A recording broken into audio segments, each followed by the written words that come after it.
अस्सलाम वालेकुम। जनाब मोहम्मद अमीर भट्टी साहब, chief justice Lahore high court, जनाब शहजाद मलिक साहब, सीनियर प्यूनी जज लाहौर हाई कोर्ट, दीगर जज साहबान लाहौर हाई कोर्ट, जनाब Ahmad Uwais, chairman Pakistan bar council and advocate general Punjab, जनाब फरहान शहजाद साहब, vice chairman Pakistan bar council Punjab Punjab bar council हम सुप्रीम कोर्ट में होते हैं तो वो पाकिस्तान बार काउंसिल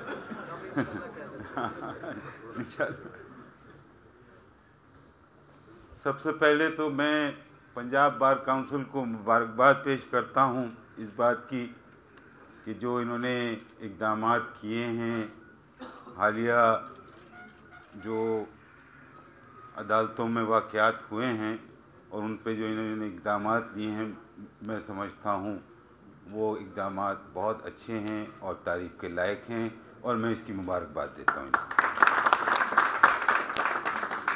ये इक़दामात बहुत ज़रूरी थे, ज़रूरी हैं और ज़रूरी रहेंगे।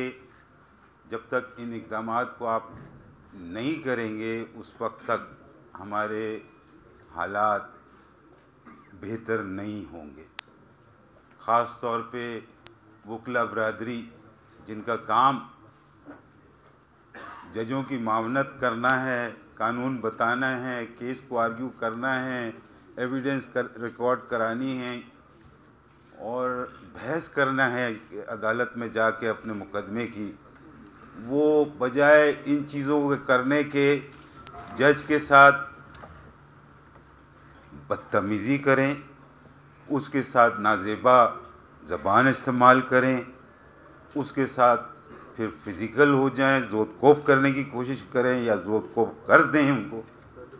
ये पॉसिबली वकील जो कि एक बेसिक उसकी एजुकेशन होती है रीज़निंग के साथ, वो बिल्कुल उसके ख़िलाफ़ है। An advocate is supposed to be a person of reasoning and a person of law, and उसके साथ ही उसको ये भी मालूम होना चाहिए कि मेरे को अपनी अदालत के सामने किस तरह से पेश आना चाहिए। कैनन्स ऑफ प्रोफेशनल एटिकेट्स आपकी पंजाब बार काउंसिल, पाकिस्तान बार, ये legal practitioner bar council act और रूल्स का हिस्सा है। हमारे वकील साहिबान क्या उन कैनन्स को भूल गए हैं या कभी उन्होंने शायद देखना छोड़ दिया है, पढ़ना छोड़ दिया है, जिसकी वजह से ये सारा तनाव, ये सारे हालात पैदा हो रहे हैं। मैं समझता हूँ कि हर बार काउंसिल को जब वो किसी वकील को इनरोल करे तो उसको अपने सामने उस कैनन को पूरी तरह से पढ़ाना चाहिए और उसको अगर समझ में कोई डिफ़िकल्टी हो तो उसको समझाना भी चाहिए कि इसमें क्या लिखा हुआ है और ये क्या, इसका मतलब क्या है। उन कैनन्स ऑफ प्रोफेशनल कंडक्ट को आप उर्दू में भी तर्जुमा कर दें, उसको भी रूल्स का पार्ट बना दें और फिर उसको हर इनरोल्ड जो वकील होता है उसको वो उन कैनन्स को पढ़ा दें। ये एक बहुत अच्छी मैं समझता हूँ इब्तिदा होगी, ताकि वकील जब वकील बन के निकलता है तो उसको मालूम होना चाहिए कि मेरा अपने ब्रदर लॉयर के साथ क्या कंडक्ट होगा, मेरा अपने क्लाइंट के साथ क्या कंडक्ट होगा, मेरी जिस अदालत में मैं पेश होता हूँ उसके साथ मेरा क्या कंडक्ट होगा। ये तीन चीज़ें तो उसको बहरहाल मालूम होनी चाहिए जैसे ही वो अपनी फील्ड में कदम रखता है। और उसके लिए मैं समझता हूँ बार काउंसलें और बार एसोसिएशन बहुत ज़्यादा मावन किरदार अदा कर सकती है। एक बहुत ही अहमद कयूम साहब ने बात और फिर और भी मेंबरान ने, जनाब इकबाल साकिब साहब ने भी कहा, हाजी अफजल धराला साहब ने भी कई बातें, बशारतुल्लाह साहब ने भी बहुत कीमती बातें करी हैं, फिर वसीम मुमताज़ मलिक साहब ने भी बड़ी भारी भरकम बातें की हैं, सब ने मिल के, अहमद अवैस साहब ने, फरहान शहजाद साहब ने। एक चीज़ जो मुझे आज की जो गुफ्तगू हो रही थी, जो बातें मैं सुन रहा था, उसमें एक बहुत इम्पॉर्टेंट एस्पेक्ट पॉसिबली इग्नोर हो गया है या उसके ऊपर अभी तक तवज्जो नहीं दी गई है। वो ये है कि जिस दिन आप किसी वकील को बार काउंसिलें इनरोलमेंट देती हैं, वो अपना इनरोलमेंट सर्टिफिकेट लेके बाहर निकलता है बार काउंसिल के ऑफिस से, उसको पता नहीं होता है कि मैंने क्या करना है, मुझे कहाँ जाना है, मैं क्या करूं, मैं किसके पास जाऊं, मैं किससे मिलूं। जिनका ताल्लुक़ पहले से लीगल फ्रेटर्निटी के साथ होता है वो तो अपने रास्ते बना लेते हैं, कोई ना कोई तरीके कार करके किसी चैम्बर को ज्वाइन कर लेते हैं, कुछ और कर लेते हैं अपने साथ। लेकिन जिनका कोई ताल्लुक़ नहीं होता, जिनका कोई वास्ता नहीं होता, जो बिल्कुल ही इंडिपेंडेंट एक रॉ तरीके से आते हैं, तो उनके लिए बड़ी सीरियस डिफ़िकल्टी होती है कि वो क्या करें। वो कोर्टों में चले जाते हैं, देखते हैं वहाँ पे वकील आ रहे हैं, जा रहे हैं, किसी को जानते नहीं, किसी को पहचानते नहीं, किसी से मुलाकात नहीं, क्या करें, किस तरह इब्तिदा करें, कैसे अपने कैरियर को आगे बढ़ाने में दाखिल हुए। इस सिलसिले में मैं समझता हूँ कि बार काउंसिल्स जो हैं वो भी बहुत अहम किरदार अदा कर सकती हैं कि जिस दिन जिन वकीलों को इनरोलमेंट एज एन एडवोकेट मिलता है, not as an advocate high court और an advocate supreme court, as an advocate, उसको बार काउंसिल की एक कमेटी हो या चंद 2 मेंबरान हो या 3 मेंबरान हो, वो उसको बुलाएं, अपने पास उसको इंटरव्यू करें, पूछें कि भाई आपको इनरोलमेंट सर्टिफिकेट तो हमने दे दिया है, आपके फ्यूचर प्लान्स क्या हैं, आपने इस प्रोफेशन में आने के लिए क्या इक़दामात किए हैं, आपने किसी चैम्बर से बात पहले से की हुई है, पहले से किसी वकील साहब से बात की हुई है, किसी इदारे से आपने बात की हुई है जहां आपको अकोमोडेट किया जाएगा। अगर तो वो तसल्ली बख्श जवाब देता है जिससे आप समझते हैं कि हाँ ये अपना रास्ता खुद बना रहा है, बनाने का इसने इक़दाम कर लिया है, ठीक है। लेकिन जिसको कुछ भी नहीं मालूम कि मुझे क्या करना है, तो वहाँ आपकी ये कमेटी जो है, जो इनरोलमेंट के बाद है, अगर आप बनाना चाहें, और मेरी तजवीज़ है कि आप बनाएं, उसको फिर गाइडेंस आप दें, और उस गाइडेंस से लेने से पहले आपके पास सारे हक़ाइक़ हर चैम्बर के मौजूद होने चाहिए, हर चैम्बरों की रिक्वायरमेंट का आपको मालूम होना चाहिए, हर सीनियर वकीलों के दफ्तरों में कितने लोग काम कर रहे हैं, कितनी की मज़ीद गुंजाइश है, कितने वहाँ से मूव करके आगे चले गए हैं, अपनी प्रैक्टिस स्टार्ट करनी है, उनके पास गुंजाइश है अकोमोडेट करने की, उनके पास गुंजाइश नहीं है अकोमोडेट करने की। ये सारी मालूमात आप पहले से अपने पास इकट्ठा करके रखें, और फिर हर आदमी को जो भी आपके इनरोलमेंट सर्टिफिकेट लेके जाता है उसको बोले भाई आप फलाना चैम्बर में चले जाएं और फलाने वकील साहब से मिल लें, वो आपको अपना काम शुरू करने में आपकी मदद करेंगे और आपको एज ए जूनियर एक्सेप्ट कर लेंगे।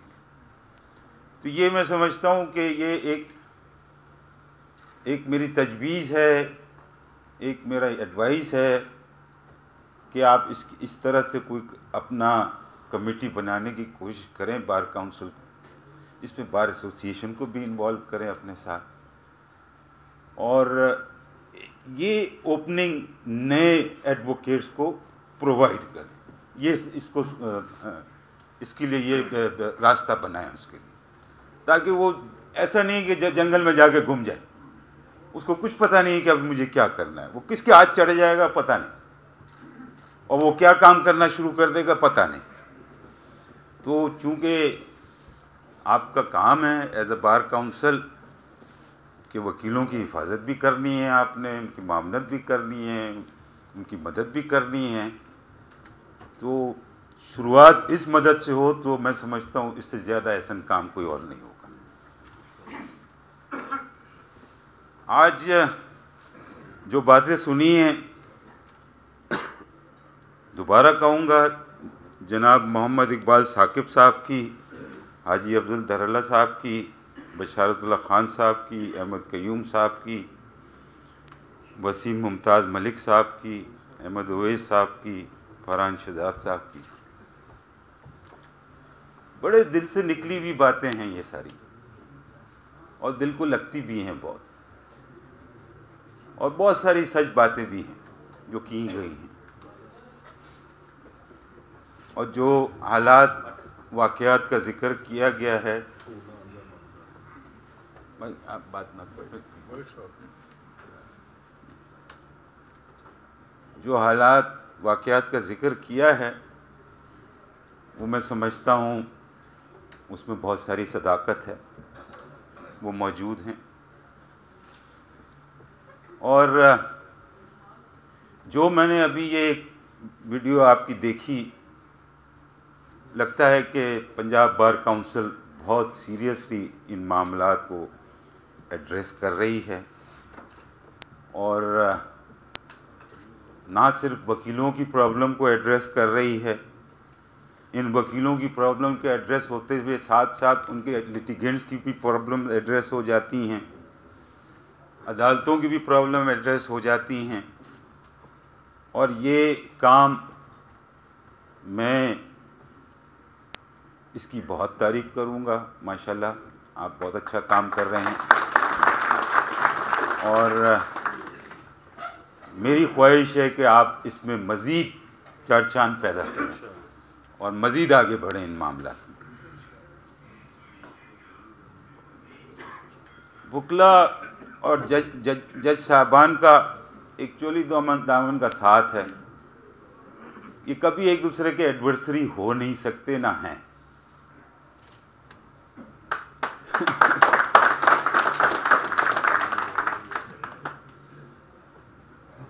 एक घर है, उस घर के अंदर जज साहबान बैठते हैं, और उस घर के अंदर दाखिल होते हैं वकला साहबान अपने काम के सिलसिले में, अपने मौकिल की मावनत करने में, और जज की, अदालत की असिस्टेंस के लिए।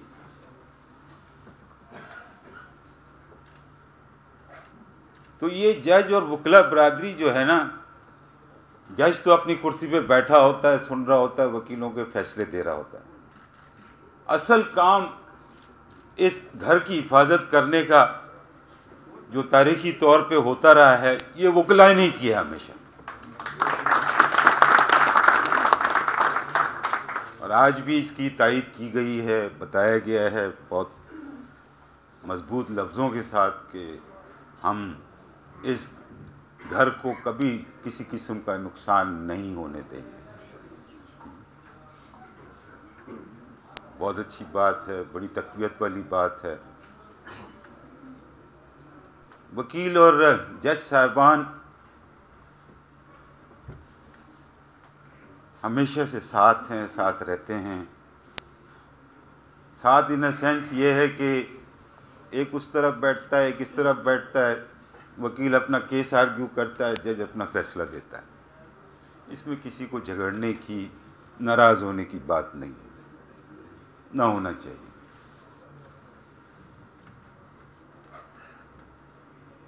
दो साइड के वकील होते हैं, एक साइड को पॉसिबली कामयाबी होती है, एक को नाकामी होती है, और ये जज ये कुछ केसेस में वो जीतते हैं, कुछ केसेस में वो हारते हैं। उसके आगे कानून के अंदर मज़ीद रेमेडियाँ दी हुई हैं, अगर आप समझते हैं कि उसके अंदर फैसले में कोई गलती हुई है, आपका मौक़िफ़ चाहता है कि उसके अंदर आगे पैरवी की जाए, तो आप अपील दाखिल करें।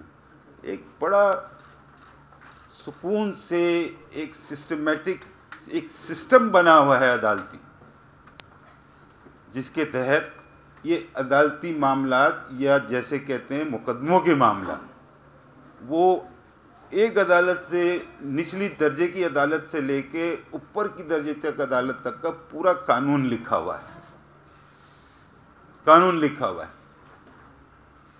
तो वो और ये अदालतें एग्जिस्ट इसीलिए करती हैं कि एक फैसला गलत हो तो दूसरी अदालत उसके फैसले को सही कर दे, दूसरी भी अगर गलती कर जाए तो वो तीसरी अदालत ऊपर जो और है वो कर दे, और बाकी जब सुप्रीम कोर्ट में आ जाए तो उस मामले को ख़त्म हो जाता है। उस पर आप बहस मुबाहिसा ज़रूर कर सकते हैं, फैसले के ऊपर कमेंट जायज़ किस्म का ज़रूर कर सकते हैं उसके ऊपर, लेकिन उसको कोई झगड़े की वजह नहीं बना सकते या नाराज़गी की वजह नहीं बना सकते, और उसके ऊपर एक कांस्टेंट किस्म की रनिंग का ग्राउंड नहीं बना सकते। उसके ऊपर एक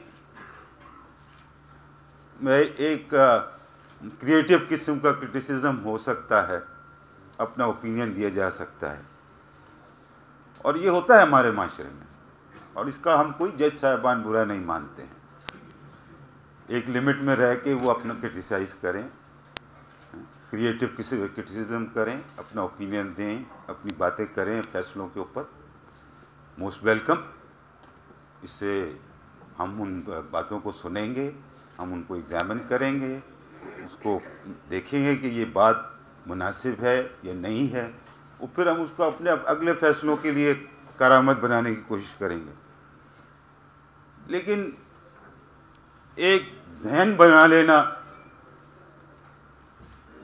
कि भाई अदलिया का रुझान ये है, भाई अदलिया का कोई रुझान नहीं होता, अदलिया का कोई रुझान नहीं होता। हर अदालत, हर जज साहबान जो जिस केस को सुनेंगे उस केस के फैक्ट्स और लॉ के मुताबिक वो फैसला दे।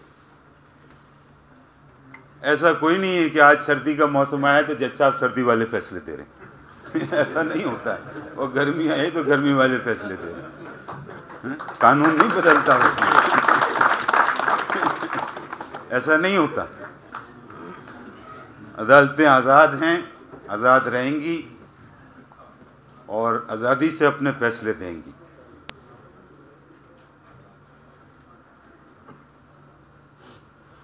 हमने कम से कम हमेशा से ये किया है, अपने जजों को भी मैं देखता हूँ वो भी यही कर रहे हैं,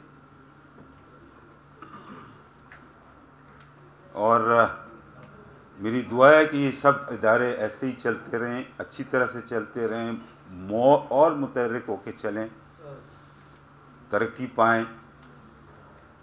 साथ ही साथ वकला और जज कोर्ट के मामलात भी बहुत अच्छी तरह से चलें। हम मुस्तकिल बात करते हैं बार के मेंबरान के साथ, आपकी लीडरशिप हमारे पास जब भी आने को कहती है उनको हम बहुत मोस्ट वेलकम करते हैं, उनकी बात सुनते हैं, उनके कोई मसाइल होते हैं उसी वक्त जो हल होने वाले होते हैं उनको उसी वक्त हल करने की कोशिश करते हैं और कर भी देते हैं। और कुछ मामलात या मसाइल ऐसे होते हैं जिसके अंदर तवज्जो चाहिए होती है और दूसरे लोगों का भी इनपुट चाहिए होता है, तो उसको फिर रख लेते हैं कि चलो मज़ीद इसके ऊपर गुफ्तगू करेंगे और दूसरों की भी इनपुट लेंगे इसके ऊपर, और वो भी फिर अल्टीमेटली कोई ना कोई उसका सेटलमेंट हो जाता है। अभी एहसन भुन साहब आपके president supreme court bar association elect हुए हैं, इन्होंने मुझसे आके बात करी है, बहुत ही लंबी गुफ्तगू करी है, ऑलमोस्ट 2 घंटे बैठे रहे मेरे पास, और सारे एक एक करके इन्होंने अपने बातें की जो जो ये करना चाहते थे। कुछ बातें जैसी थी ऐसी जिसको उसी वक्त मैंने कहा कि ये तो हो जाएंगी, लेकिन कुछ ऐसी चीज़ें हैं जिसके ऊपर हमें वर्किंग की ज़रूरत है। तो उन्होंने कहा साहब मैं फिर दोबारा आएंगे, बात करेंगे इन मामले में। तो ये एक कांस्टेंट प्रोसेस है वकील और जजों का, तो वकील के अंदर और जजों के अंदर किसी किस्म का टेंशन होना, ये तो बात मेरे को समझ में नहीं आती, ये कैसे होता है। ये मुमकिन नहीं होना चाहिए। आपके यहाँ एक SOPs बने होने चाहिए या कोई रेगुलेशंस बने होने चाहिए। इसी तरह से हमारी कोर्ट में भी किसी किस्म के रूल्स और रेगुलेशन बने होने चाहिए कि अगर किसी वकील को कोई पर्सनल प्रॉब्लम किसी कोर्ट के साथ है तो वो उस चैनल पे जाके अपनी बात कह दे, बजाय इसके कि वो एहतजाज करना शुरू कर दे वहाँ पे खड़ा होकर और ये कहे कि मेरे पास कोई रास्ता नहीं है इसके अलावा। नहीं, ऐसा नहीं। अगर मैं समझता हूँ अदालती मामलात में तो हमारे पास ऐसे चैनल ऑलरेडी हैं, लेकिन आप बुक क्लब में भी बार काउंसिलें हैं, बार एसोसिएशनें हैं, उनको इस किस्म के चैनल बनाने चाहिए ताकि वकीलों की जो भी मसाइल हों, प्रॉब्लम हों अदालत से रिलेटेड, उसकी फ़ौरन उसका टाइमलाइन देना चाहिए कि इतने दिन के अंदर ये प्रॉब्लम उसकी सॉल्व होगी, हैं, उसकी बात की कोई ना कोई उसका नतीजा निकलेगा। तो बार उसकी बात सुनेगी, बार अपने रिप्रेजेंटेटिव लेके जज साहब के पास जाएगी, जज साहब से मिलेगी और जज साहब से मिलने के बाद अपना इंडिपेंडेंट ओपिनियन बनाएगी और अपनी बात बता देगी कि ये है और अपना सोल्यूशन उसका निकाल लेंगे।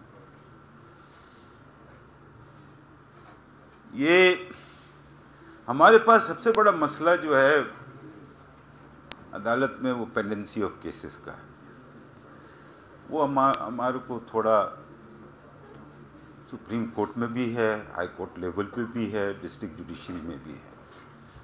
ये कोरोना पेंडेमिक ने हमारे थोड़ी सी ये सिचुएशन क्रिएट की है और ये कोरोना पेंडेमिक से अब तो शुक्र है पाकिस्तान के अंदर कुछ बेहतर हालात हैं। अल्लाह करे ये बिल्कुल इससे हमारी जान छूट जाए,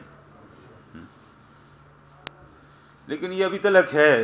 अभी कल क्या हो हमें नहीं मालूम। एक आए दिन नई खबरें आती रहती हैं कि ये वेरिएंट आ गया, वो वेरिएंट आ गया, वो वेरिएंट आ गया। I don't know what's going on.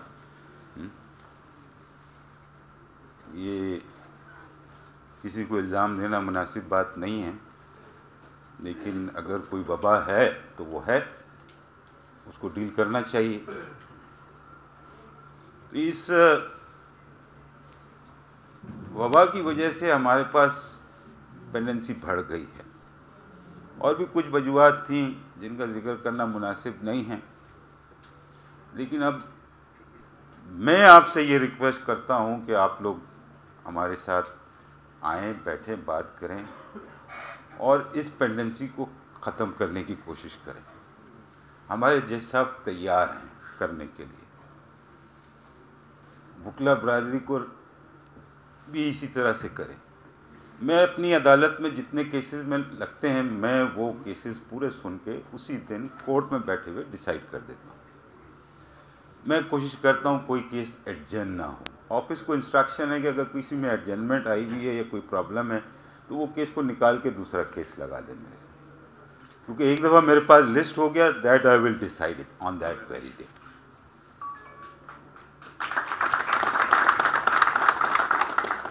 तो पेंडेंसी को कम करने की कोशिश हमारी बहुत ख्वाहिश है कि ये पेंडेंसी हमारी कम हो। इसमें पेंडेंसी को बढ़ा के रखने में हमारे कोई फ़ायदा नहीं होता। हमें लिटिगेंट सफ़र करता है, लिटिगेंट सफ़र करता है। आप आएँ, पेशी लगाएं, चले जाएं। जज साहब ने देखा, तारीख का ऑर्डर लिखाया, चले गए अपने चैम्बर में, उसको तो कुछ नहीं हुआ। लिटिगेंट कहता है कि ये क्या हुआ मेरे साथ, मैं तो तारीखें भुगताने तो नहीं आया हूँ, मैं तो मेरे मुकदमे का फ़ैसला सुनने आया हूँ और मेरे मुकदमे का जल्द से जल्द फैसला हो। मेरी प्रॉब्लम है, एक कांस्टेंट मेरी लाइफ के साथ ये चिपका हुआ है, इसका सलूशन होना चाहिए मेरे पास कोई। इस स्टेज पे हो जाए ख़त्म, दूसरी स्टेज पे चला जाए, दूसरी से भी स्टेज हो जाए, तीसरी स्टेज पे भी चला जाए, ताकि ख़त्म हो, मेरी जान छूटे। It's decided. तो ये एक बहुत ज़रूरी चीज़ है और जिसको हमें बहुत तवज्जो के साथ, गौर के साथ डील करना है। और मैं समझता हूँ बार के मेंबरान इसमें बहुत बड़ा किरदार अदा कर सकते हैं। एक तो बशारत साहब ने भी शायद जिक्र किया इस बात का, फ्रिवुलस लिटिगेशन।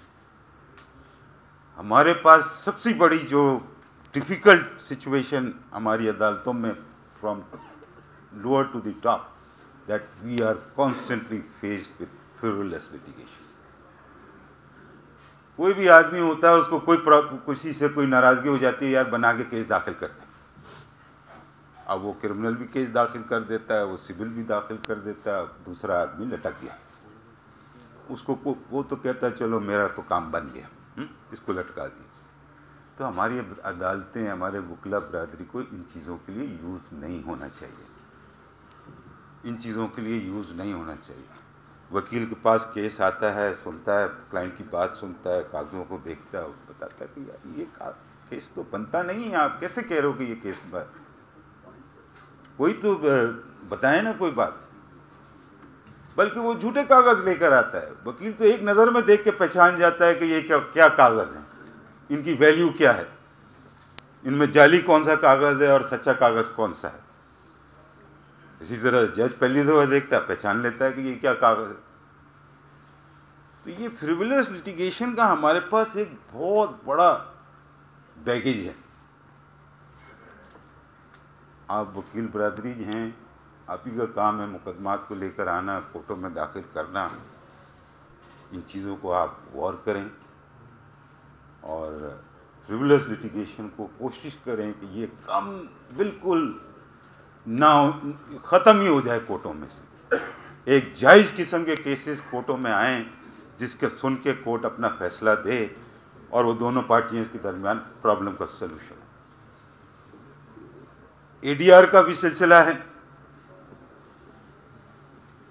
एडीआर हमारे यहाँ काफ़ी अरसे से इसके ऊपर बातें हो रही हैं, लेकिन अभी तक उसने किसी किस्म के रूट बनाए नहीं हैं। एडीआर जो है वो उसकी एक्सेप्टेंस जो है ना वो बाय एग्रीमेंट होती है, और जिस पार्टी ने फ्रिवुलस लिटिगेशन करना है तो वो किसी चीज़ को एग्री नहीं करेगा, कभी भी नहीं करेगा, तो वहाँ तो एडीआर फेल हो जाएगा हमेशा।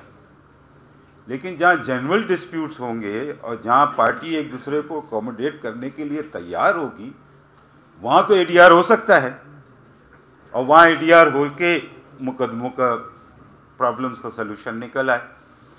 तो मैं समझता हूँ ऑलमोस्ट लाइक 20 to 30% केसेस इसी तरह से कोर्ट में आने से रुक जाएंगे। लेकिन वो एडीआर को अडॉप्ट करने के लिए आप ही वकीला बरादरी का हमें साथ चाहिए, आप ही वकीला बरादरी का साथ चाहिए। हमने रूल बनाए हुए हैं, कानून बना हुआ है, उस पर अमल दरामद करें, एडीआर का इंस्टीट्यूशन को बिल्कुल वायबल करें, आप बार काउंसिल के लेवल पे वायबल करें। वो हमने एक्सपर्ट्स वगैरह बना रखे हुए हैं एडीआर वाले, उनसे एडीआर को मैटर रेफ़र कराएं कोर्ट्स के थ्रू और फिर वो एडीआर करवाएं। मज़ीद मैं समझता हूँ उसके अंदर रूल मेकिंग की गुंजाइश है, लेकिन वो अगर आके आप बैठ के बात करें तो वो रूल मज़ीद और बनाए जा सकते हैं उस मामला। एडजमेंट का मसला है वकीला बरादरी का, ये जैसे किसी जज साहब के पास अगर 50 केस लगे हुए हैं, ऑब्वियसली वो 50 केस तो एक दिन में सुन नहीं सकता है, ये तो हकीकत है। लेकिन कुछ ऐसे केसेस होते हैं, कम से कम 10 केसेस ऐसे होते हैं वो जज साहब सुन सकते हैं, और वो सुनने वाले केस जो 10 केसेस हैं उसमें अगर एडजमेंट आ जाए तो वो पूरा का पूरा बोर्ड ख़त्म एडजन हो जाता है। तो इसमें वकीला बरादरी से दरख्वास्त है, इनसे रिक्वेस्ट भी है मेरी कि वो एडजमेंट का कल्चर को ख़त्म करें।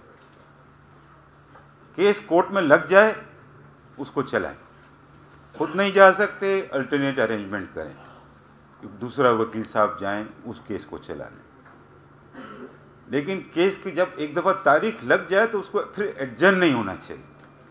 एडजर्नमेंट की सिर्फ वजह यही हो सकती है कि साहब अब मैं क्या बताऊं, कोई एक्सट्रीम वजह हो तो उस वजह के ऊपर आप जाके एडजर्नमेंट ले लें। Infrastructure development natural infrastructure development तो होना चाहिए अदालतों का, और अदालतों का हाल मकबूश ही है नीचे की अदालतों का। मैंने देखी हैं बहुत सारी अदालतें, यहाँ लाहौर की डिस्ट्रिक्ट जुडिशरी में भी गया हूँ, देखा है कुछ हिस्सा मैंने, कराची का भी देखा है, पेशावर का भी देखा है, कोयटा का भी देखा है, और इस्लामाबाद तो बहुत ही ख़राब हाल है उसका। मैं समझता हूँ इस पर हुकूमत को तवज्जो देनी चाहिए।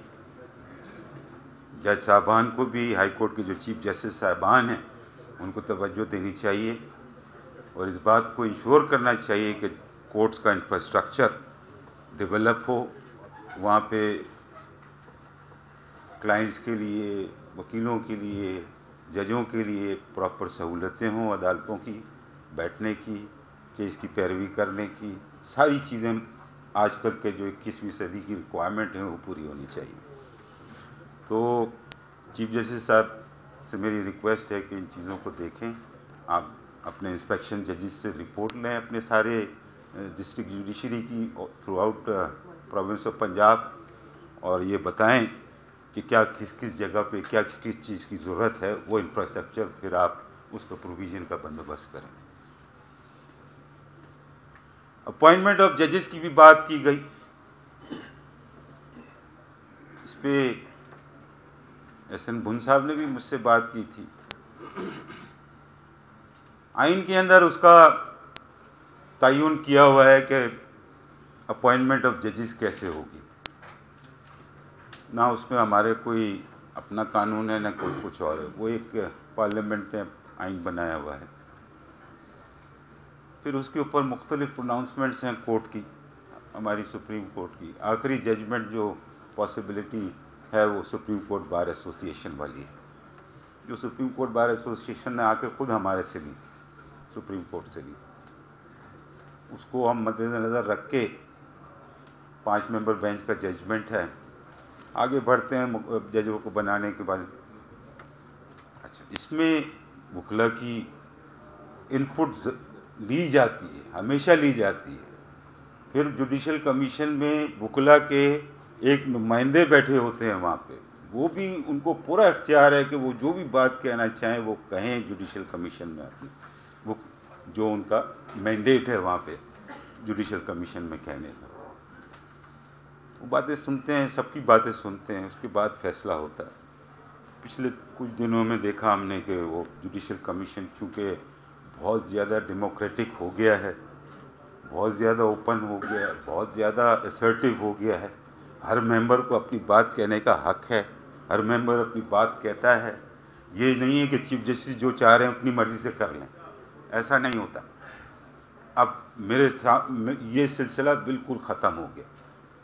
मैंने देखे वो ज़माने भी कि जो चीफ जस्टिस साहब ने बात की, चैम्बर में बुला के बात की और तय हो गया कि इनको बनाना जुडिशल कमीशन में गए, फॉर्मेलिटी हुई, ख़त्म, 5 मिनट 2 मिनट में जुडिशल कमीशन ख़त्म।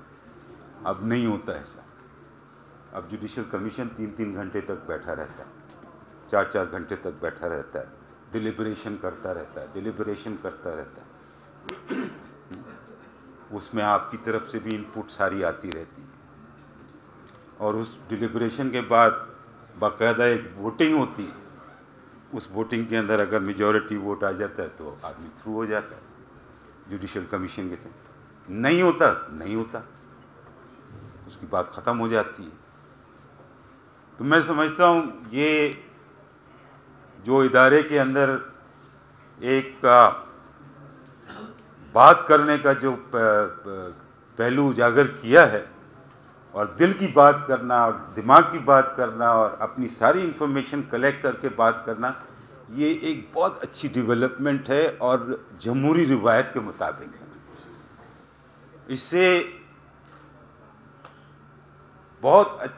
इससे जजों के सिलेक्शन के मामले में बहुत काम ये सपोर्ट करेगा ये जो तौर तरीका है जुडिशल कमीशन ऑफ पाकिस्तान का। और अच्छे से अच्छे लोग माशाल्लाह आएंगे, जजेस बनेंगे।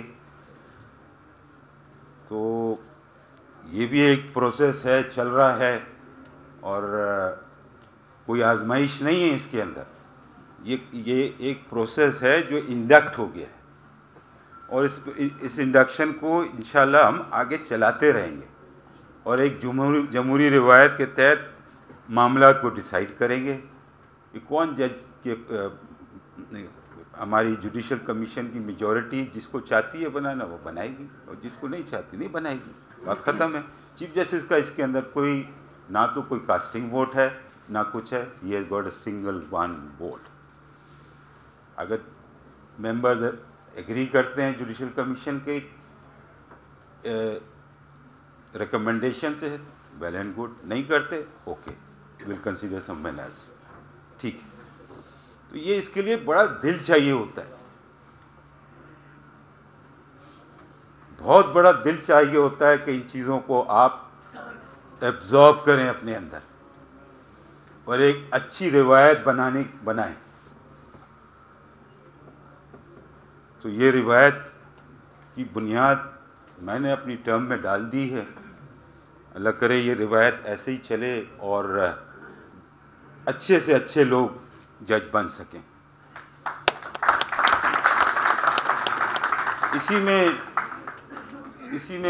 इसी इदारे की आकबत है, इसी में इस इदारे की भलाई है, कामयाबी है, नाकामी जो भी है।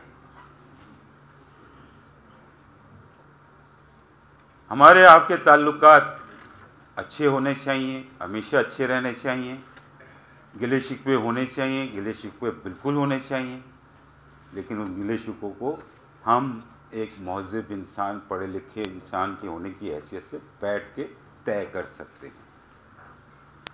बेसिक बात यही है जो आपने अपनी इसमें लिखी है,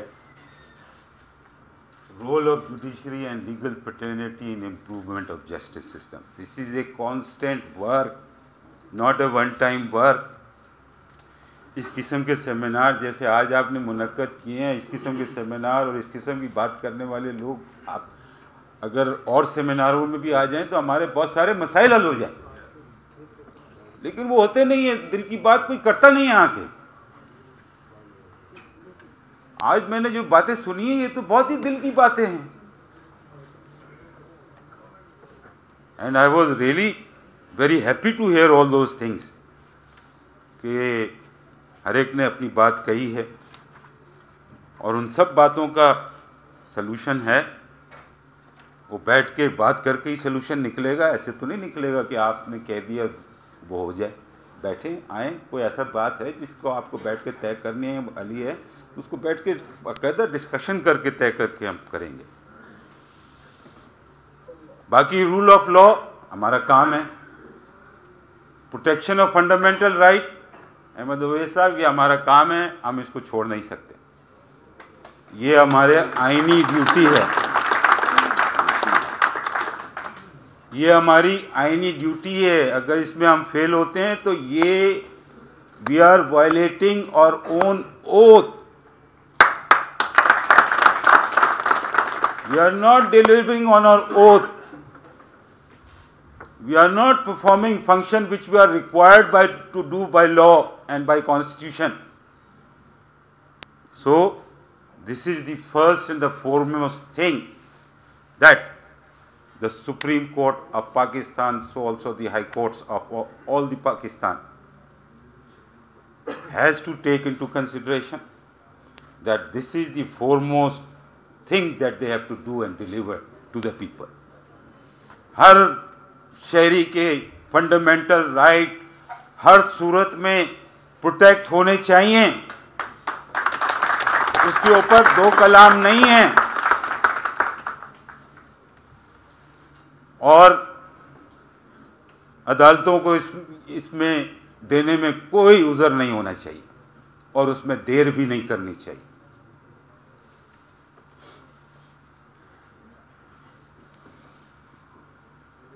ये इकबाल साकिब साहब ने कोई बात की थी, उसका जवाब फिर चीफ जस्टिस साहब ने दे दिया।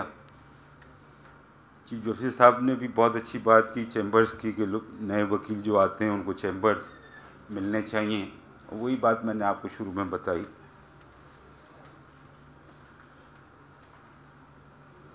अहमद उवैस साहब ने कुछ चीज़ों की तस्वीर अच्छी नहीं खींची।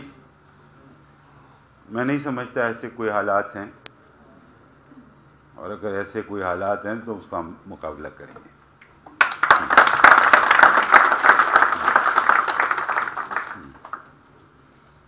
वकीलों के लिए आसानी पैदा करें, उनके एनरोलमेंट के लिए, उनकी एम्प्लॉयमेंट के लिए, उनकी इंगेजमेंट के लिए, यही आपका काम है। हमारे से कोई मामलत की ज़रूरत है, हेल्प की ज़रूरत है, हमारे इदारे से कोई रिलेटेड चीज़ें आप ज़रूर आएँ, बताएं, हम उसको देखेंगे, सुनेंगे, उसमें इंशाल्लाह कोई रास्ता निकालेंगे, फैसला करेंगे। मुझे बड़ी खुशी हुई आज इस इजलास में आने की, और मैंने बहुत अच्छी अच्छी बातें सुनी और बहुत अच्छी बातों का मैं जहन में लेके जा रहा हूँ। थैंक यू वेरी मच, बहुत शुक्रिया।